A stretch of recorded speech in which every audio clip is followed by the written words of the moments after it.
வன்மத்தை நாம் யார் மீது வைத்திருந்தாலும் அது நமக்குதான் தீமையை கொண்டு வந்து சேர்க்கும். நம்முடைய சிரிப்பையும் அழகையும் கொள்ளும் சினத்தை விட பகையாளி வேறு ஒன்று உண்டோ?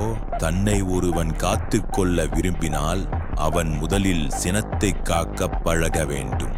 இல்லையென்றால் அந்த கோபமே அவனை கொன்றுவிடும். சினம் நம்மை மட்டும் கொல்லாது, நம்மை சேர்ந்தவர்களையும் சேர்த்தே கொள்ளும். கோபத்தை நாம் ஒரு பொருளாக மதித்தால் அது நமக்கு கேடினையே கொண்டு வந்து சேர்க்கும்.